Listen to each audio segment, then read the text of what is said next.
वो भी एक शिक्षक का ही योगदान है। एक शिक्षा ही है जो हमको यहाँ तक पहुँचाता है।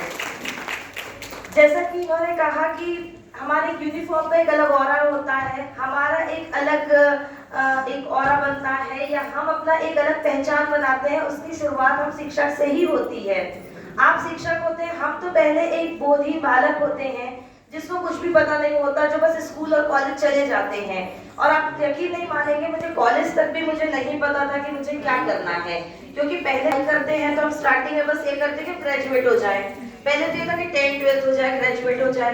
ग्रेजुएट के बाद हम सोचते हैं कि हमको क्या करें। तो उसके बाद ग्रेजुएशन के बाद मुझे समझ में आया कि पीएससी भी कुछ चीज होती है, पीएससी पढ़ के पढ़ना है, करना है।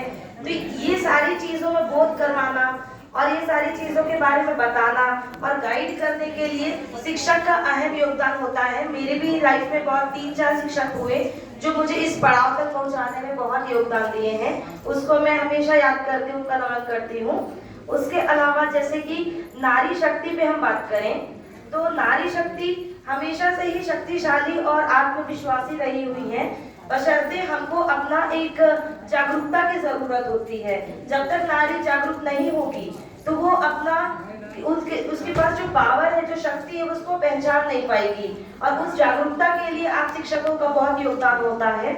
उसके अलावा मैं अगर कानून की तरफ जाना चाहूँगी, मेरा पार्ट अगर कानून है तो मैं कानून की तरफ जाना चाहूँ तो महिलाओं और बच्चों के लिए भी कानून ये चाहता है कि उनके लिए एक अलग प्रोविजंस बनाया जाए, उनके लिए अलग नियम बनाए जाए।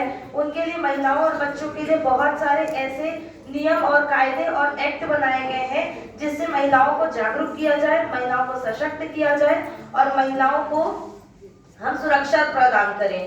यहाँ पर सुरक्षा और सशक्तता बहुत इंपॉर्टेंट चीज है। उसके अलावा जैसे मैं देखूँ कि अगर हम कानून की तरफ जाए तो कानून में